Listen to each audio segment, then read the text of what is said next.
Welcome to my YouTube channel. आप लोग कैसे हैं? आशा है आप लोग अच्छे होंगे।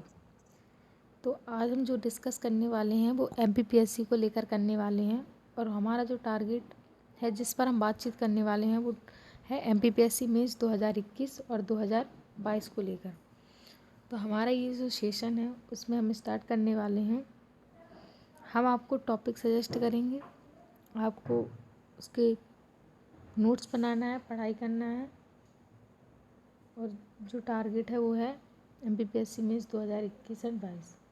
इसके पहले सबसे पहले हम इसका सिलेबस देखेंगे कि 2020 का जो एमपीपीएससी है वो क्या क्या सिलेबस है और क्या क्या पेपर का शेड्यूल, मतलब किस किस तरीके से पेपर होते हैं वो हम देखेंगे।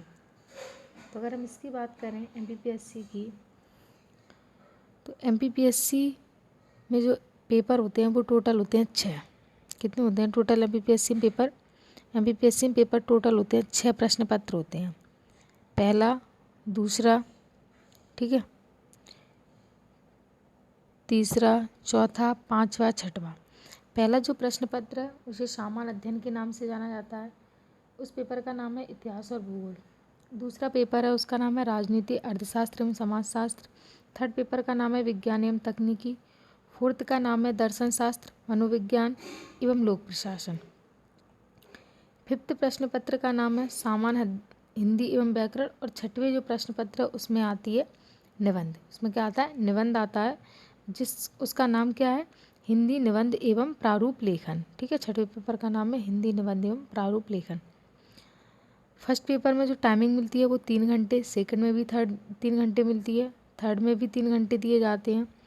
फोर्थ पेपर है उसमें भी 3 घंटे मिलते हैं, फिफ्थ में भी 3 घंटे मिलते हैं, लेकिन जो लास्ट का पेपर होता है निबंध और प्रारूप लेखन का उसमें सिर्फ 2 घंटे मिलते हैं। अगर इसमें देख लेते हैं मार्किंग कितनी कितनी है, तो पहले पेपर में जो मार्किंग है 300, सेकंड में भी 300, थर्ड में भी 300 की, और फोर्थ और फिफ्थ में होती है 200 की, और जो छठवां पेपर है निबंध और प्रारूप लेखन का वो होती है 100 नंबर का। ठीक है, माध्यम क्या है? तो फर्स्ट पेपर के लिए हिंदी और अंग्रेजी दोनों रख सकते हो, हिंदी अथवा अंग्रेजी में से कोई एक। सेकंड पेपर में भी हिंदी अथवा अंग्रेजी में से एक, थर्ड में भी हिंदी अथवा अंग्रेजी में से एक, फोर्थ में भी हिंदी अथवा अंग्रेजी में से एक। लेकिन जो पाँचवा और छठवा होता है उसमें हिंदी कंपलसरी होती है, इंग्लिश नहीं ले सकते हैं। तो ये है हमारा कि हमारे एमपीपीएससी में कितने पेपर होते हैं और कितने घंटे के होते हैं और कितना पूर्णांक होता है, ये हमने देख लिया है और नाम देख लिए हैं। अब देख लेते हैं, तो हमारा जो पूरा पेपर होता है वो होता है 1400 का, 1400 नंबर का, और फिर 175 का इंटरव्यू होता है, इसलिए टोटल ये हो जाता है 1575 का। ठीक है, तो आज हम जो पहले डिस्कस करने वाले हैं वो फर्स्ट पेपर को डिस्कस करने वाले हैं, सिलेबस को। तो फर्स्ट पेपर का डिस्कशन देख लेते हैं क्या क्या है। तो सामान्य अध्ययन के प्रथम प्रश्न पत्र में पूर्णांक है 300 नंबर का, समय 3 घंटे मिलेंगे। क्या क्या इसमें आता है? सामान्य अध्ययन के प्रथम प्रश्न पत्र में 2 खंड रहेंगे, आ और वाह रहेंगे। प्रत्येक खंड 150 नंबर का होगा। प्रत्येक खंड पाठ्यक्रम के अनुसार 5 इकाइयों में विभाजित है। ठीक है, कितनी इकाइयाँ? 5 इकाइयाँ। उसमें से प्रत्येक इकाई में से, जैसे कि 5 इकाइयों ने बांट दिया सिलेबस, ठीक है, फर्स्ट खंड को, पार्ट ए को, उसमें से पार्ट ए कितने भाग में बटा? 5 भाग में। उसमें से भाग 1 की बात करें तो 3 अति लघुत्तरी प्रश्न पूछे जाएंगे, 2 लघुत्तरी और 1 दीर्घोत्तरी। दीर्घोत्तरी रहेंगे जिसे निबंधात्मक प्रश्नों के भी कह सकते हैं। प्रश्नों की संख्या आवश्यकता अनुसार कम या अधिक हो सकती है, ये कोई यही नहीं है, रूल नहीं है कि इतने ही होंगे, कम या ज़्यादा भी हो सकती है। प्रत्येक इकाई से पूछे जाएंगे। प्रत्येक इकाई में अति लघुत्तरीय प्रत्येक प्रश्न के लिए कितने अंक हैं? 3 अंक मिलेंगे। लघुत्तरीय के लिए 5 अंक और दीर्घोत्तरीय के लिए 11 अंक निर्धारित किए गए। पहले थोड़ा अलग था, ये 2020 के सिलेबस से अलग हो गया। इस प्रकार प्रत्येक इकाई के लिए कुल पूर्णांक कितने का होगा? 30 अंक का होगा। इसी प्रकार दोनों खंड आ तथा बा में कुल पूर्णांक कितने का होगा? 150 के होंगे। अतः प्रथम प्रश्न पत्र के पूर्णांक 300 के होंगे। अगर हम बात करें अति लघुत्तरी प्रश्न की आदर्श शब्द सीमा कितनी रखी गई है, तो वो है 10 शब्द सीमा, और लघुत्तरीय की 50 शब्द सीमा, 5 से 6 पंक्तियाँ, और दीर्घोत्तरीय के लिए आदर्श सीमा 200 शब्द रखी है। आदर्श सीमा मतलब होती है इससे ज़्यादा नहीं हो सकते, इससे थोड़े हो सकते हैं। जैसे 200 की है तो 210, 20, 30 तक जा सकते, या अगर 180, 190 कर सकते, इससे ज़्यादा कम या ज़्यादा नहीं कर सकते हैं। ये था हमारा प्रथम प्रश्न पत्र। के बारे में। अब ऐसे ही बिल्कुल सेम है सेकंड प्रश्न पत्र। तो सेकंड में भी क्या क्या है, सामान्य अध्ययन के द्वितीय प्रश्न पत्र में भी 2 खंड होंगे, आ और वार आएंगे। प्रत्येक खंड में 150 अंकों का होगा।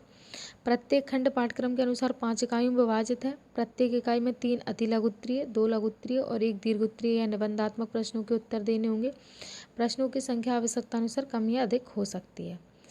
प्रत्येक इकाई में अति लघु उत्तरीय प्रत्येक प्रश्न के लिए 3 अंक, लघु उत्तरीय के लिए 5 अंक और दीर्घ उत्तरीय के लिए 11 अंक निर्धारित किए गए हैं। ठीक है, इस प्रकार जो प्रत्येक इकाई है उसका पूर्णांक कितना होगा, 30 अंक होगा।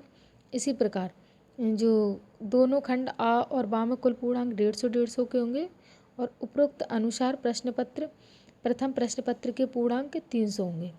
प्रत्येक अति लघु उत्तरीय प्रश्न की आदर्श शब्द सीमा वही है 10 शब्द, लघु उत्तरीय के लिए 50 शब्द और दीर्घ उत्तरीय के लिए 200 शब्द सीमा निर्धारित की गई है। इसी प्रकार हम देख लेते हैं थर्ड पेपर। थर्ड पेपर में थोड़ा चेंजेस है। सामान्य अध्ययन के तृतीय प्रश्न पत्र 10 इकाइयों में विभाजित है। प्रत्येक इकाई से 3 अति लघु उत्तरीय, 2 लघु उत्तरीय, इसमें 10 इकाइयों में विभाजित है। पार्ट ए पार्ट बी नहीं है, एक ही पार्ट है और 10 इकाइयों में विभाजित है। प्रत्येक प्रश्न के लिए वही प्रत्येक इकाई के लिए 30 अंक निर्धारित किए गए हैं। प्रश्न पत्र में कुल पूर्णांक कितने का होगा, 300 का होगा।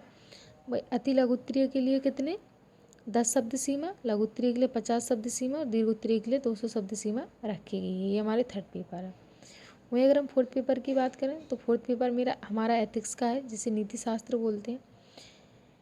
इसमें क्या होता है, 5 इकाइयों में विभाजित होता है।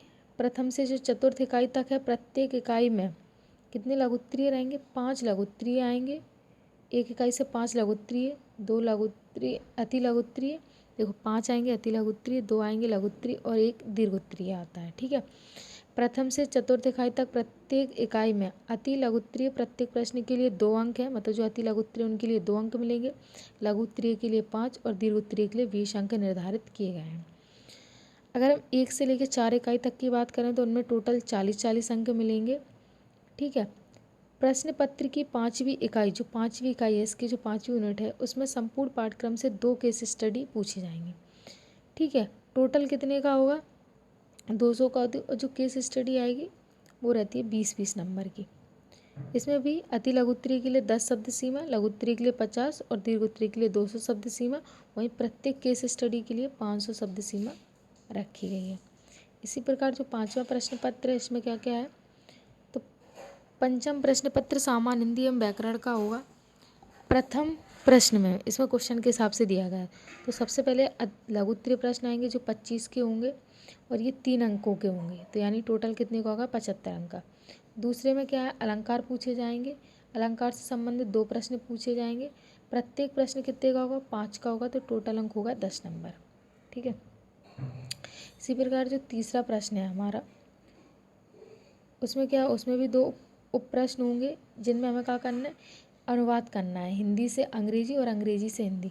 हिंदी से अंग्रेजी के लिए हमें कितने अंक मिलेंगे, तो हिंदी से अंग्रेजी के लिए मिलेंगे 20 अंक और अंग्रेजी से हिंदी के लिए हमें मिलेंगे 15 अंक। टोटल कितने का है, 35 अंकों का है।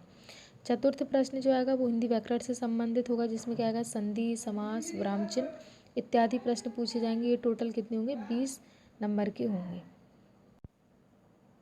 इसी प्रकार जो 5वां प्रश्न आएगा वो प्रारंभिक व्याकरण एवं शब्दावलियों से आएगा, जो 20 नंबर का होगा। इसमें प्रशासनिक शब्दावली, विलोम, पर्यायवाची ये शब्द पूछे जाते हैं। इसके बाद जो छठा प्रश्न आता है वो आता है अपठित गद्यांश से संबंधित होगा, कुल 20 नंबर का आता है। 7वां प्रश्न पल्लवन और संक्षेपण का आता है, कुल 10 अंक का आता है। जो 8वां प्रश्न रहता है वो है गद्यांश के संक्षेपण से संबंधित, संक्षेपण करना है, कुल 10 अंक का। अगला फैक्ट दिया कि प्रश्नों की संख्या आवश्यकता अनुसार कम या अधिक हो सकेगी। आवश्यकता अनुसार किसी प्रश्न में उप प्रश्न भी हो सकते हैं। तो ये जो दिया है वैसे तो ऐसे ही आएगा, लेकिन अगर आवश्यकता पड़ेगी तो इसमें चेंजेस भी किए जा सकते हैं। अब है हमारा छठवां पेपर, जिसमें क्या है, 2 घंटे का समय दिया है। षष्ठम प्रश्न पत्र हिंदी निबंध एवं प्रारूप लेखन का होगा, बता चुके हैं। प्रश्न पत्र में कुल 3 प्रश्न आएंगे। कितने आएंगे, सिर्फ 3 आएंगे। पहले प्रश्न में क्या आएगा, निबंध आएगा जो 1000 शब्दन में लिखना है, 50 अंकों का होगा।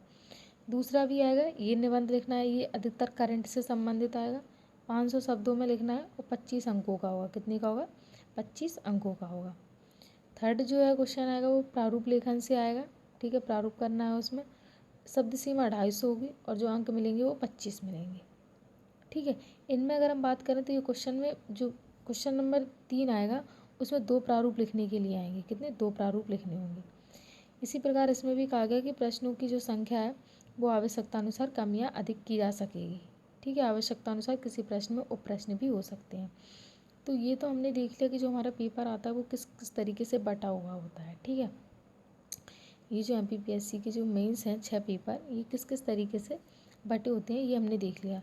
तो पहला पेपर हमने देख लिया, पहले में इतिहास भूगोल आता है, दूसरे में राजनीति अर्थशास्त्र एवं समाजशास्त्र, तीसरा विज्ञान एवं तकनीकी, फोर्थ है दर्शन शास्त्र मनोविज्ञान एवं लोक प्रशासन से, फिफ्थ है हिंदी और व्याकरण, और जो छठवा है वो है हिंदी निबंध और प्रारूप लेखन से संबंधित है। पूर्णांक भी देख लिया और समय भी देख लिया। तो नेक्स्ट हम जो डिस्कस करेंगे वो हम करेंगे सिलेबस पर। मतलब हम MPPSC का जो सिलेबस है उसे मेंस के सिलेबस को डिकोड करने की कोशिश करेंगे। तो फर्स्ट जो हम कल देखेंगे वो हम देखेंगे, कहाँ गया, कि फर्स्ट जो पेपर है उसका क्या क्या सिलेबस है उसे हम डिकोड करने की कोशिश करेंगे। ठीक है, तो ये था हमारा आज का। अगर आप लोग MPPSC की तैयारी कर रहे हैं तो ये आपके लिए काफ़ी यूजफुल रहेगी। आप इसे देखना और समझना। अगर फर्स्ट बार आप मेंस दे रहे हो तो इन्हें अच्छे से समझ कर जाना। और अगर आपको वीडियो अच्छी लगती है तो लाइक शेयर कमेंट ज़रूर करें। Thank you.